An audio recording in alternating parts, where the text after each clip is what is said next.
జై భారత్ మాత. నా పేరు వినోద్ యాదవ్. టోటల్ ప్రపంచంలోనే అతి గొప్పతనము, అతి ప్రఖ్యాతగాంచిన దేశం ఏదైనా ఉందంటే అది భారతదేశం. భారతదేశం అనేది ఇప్పుడు మనం చూస్తున్న భారతదేశం కాదు. అఖండ భారతదేశం అనేది పూర్వం నాడు అక్కడ పైన ఆఫ్ఘనిస్తాను, ఇక్కడ నేపాల్, ఇవన్నీ బార్డర్సు, ఇవన్నీ కూడా ఒకప్పుడు మన భారతదేశంలోని భాగాలే. కానీ ఒకప్పుడు స్వార్థమైన రాజకీయ నేతలు అప్పట్లో నెహ్రూ గారి పాలనలో మనము చాలా ఒత్తిడికి లోనే, ఒక వివక్షతకు, ఒక ఒత్తిడికి లోనే ఇవన్నీ కూడా మన అఖండ భారతదేశం నుంచి విడిపోయినవే. కానీ ఇవాళ పాకిస్తాను, ఆఫ్ఘనిస్తాను, ఇవాళ బంగ్లాదేశ్, ఇవన్నీ దేశాలు చూసుకుంటే వాళ్ళకి కనీసం ఒక మానవతా దృక్పథం కూడా లేదు. మనమందరం కూడా ఒక భారతదేశం నుంచి విడిపోయిన దేశమే, మనం అందరం కూడా ఈ భారతీయులను మనం అందరం కూడా సోదరభావంతో ఉండాలనే కనీసం కామన్ సెన్స్ వాళ్ళలో వాళ్ళు కోల్పోయారు. సో దాని నిరసనగా ఇవాళ ఇందిరా పార్క్ దగ్గర ఇవాళ హిందూ సమాజానికి సంబంధించిన అందరూ కూడా ఇవాళ ఒక ధర్నా కార్యక్రమం చేయడం జరిగింది. అతి ఘోరమైన విషయం ఏంటంటే బంగ్లాదేశ్లో మనం చూస్తున్నాము ఏ విధంగా అయితే అక్కడ ప్రభుత్వాన్ని విస్మరించి జనాలు అక్కడ ప్రభుత్వాన్ని మొత్తం కూడా ఫెయిల్యూర్ చేసేసి, అదే కాకుండా వాళ్ళ దేశం వాళ్ళు ఏమైనా చేసుకొనివ్వండి, కానీ అక్కడ ఎన్నో సంవత్సరాల నుంచి కూడా తాతల ముత్తాతల నుంచి ఉంటున్న మన హిందూ దేవాలయాలపైన కానీ, మన హిందూ మహిళలపైన కానీ అత్యాచారాలు కానీ, ఇస్కాన్ టెంపుల్ వాళ్ళకి ఎంతో ఆహ్వానించి భోజనాలు పెట్టి వాళ్ళని స్వీకరించారు. కానీ వాళ్ళ దృశ్యాలు చూస్తున్నాము. ఇవాళ ఇస్కాన్ టెంపుల్ కూడా వాళ్ళు ధ్వంసం చేయడం జరుగుతూ ఉన్నది.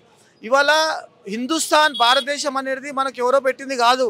ఇది గత వందల వేల సంవత్సరాల నుంచి కూడా ఇది హిందుస్థాన్ అంటే మన హిందూ సనాతన ధర్మము, మన హిందువులు ఉండే ప్రాంతం ఇది. సనాతన ధర్మం అన్నా, హిందుత్వం అన్నా అదొక మతం కాదు, అదొక సిస్టమ్ కాదు, ఇది ఒక జీవిత విధానము. సో ఈ హిందుత్వము బలపడాలంటే భారతదేశంలో ఉన్న మనందరం కూడా ఆ సనాతన ధర్మాన్ని, ఆ హిందుత్వాన్ని మనం అర్థం చేసుకోవాలి. అది మన కుటుంబంలో మనం పాటించడం ప్రారంభించాలి. ఏ విధంగా అయితే మనము సూర్యుని పూజిస్తాము, చెట్లను పూజిస్తాము, ఇక్కడ ప్రతి ఒక్క జీవిని కూడా మనము హిందువులను పూజిస్తాము. కానీ ఇటువంటి గొప్ప ఆచారాలు, ఇటువంటి గొప్ప సిద్ధాంతం ఏ మతంలో ఎక్కడ కూడా లేదు. ఇవన్నీ కూడా మనము రాబోయే తరాలకి, మనకు నెక్స్ట్ జనరేషన్కి మనం తెలియజేయాల్సిన అవసరం ఉన్నది. మరి బంగ్లాదేశంలో జరిగిన ఇన్సిడెంట్స్ మరో చోట జరగద్దంటే మనము భారతదేశంలో ఫస్ట్ మనం బలంగా ఉండి, మన దేశంలో జరుగుతున్న కొన్ని ప్రాంతాల్లో చూస్తున్నాము, వాళ్ళు ఇప్పుడు వక్ఫ్ బోర్డు బిల్లుకు కానీ ఇంకా వేరే ఏదైనా సరే కొన్ని వేల సంఖ్యలో వాళ్ళు నిరసనలు జరుపుతూ ఉన్నారు. అదేవిధంగా మనం మెంటల్గా ప్రిపేర్ అయ్యి హిందుత్వం అంటే, అసలైన హిందుత్వం అంటే దాని భావాలు ఏంటి, దాని అర్థం ఏంటని తెలుసుకోవాలి. దానికి కట్టుబడి ఉండి అందరం కూడా మన ఇంట్లో నుంచి బయటికి వెళ్ళినప్పుడు మనం ఏ మతం వాళ్ళం, ఏ కులం సంబంధించినా సరే మనమంతా హిందువులము. ఎప్పుడైతే హిందూ ధర్మం పైన అత్యాచారాలు కానీ ఏమైనా అగత్యాలు జరిగితే మన అన్నీ కూడా మన కులము, మన మతము, మన ప్రాంతాలు కూడా పక్కన పెట్టి అందరం ఐక్యమై దాని మీద పోరాడాల్సిన అవసరము ఇప్పుడు సమయం వచ్చేసింది.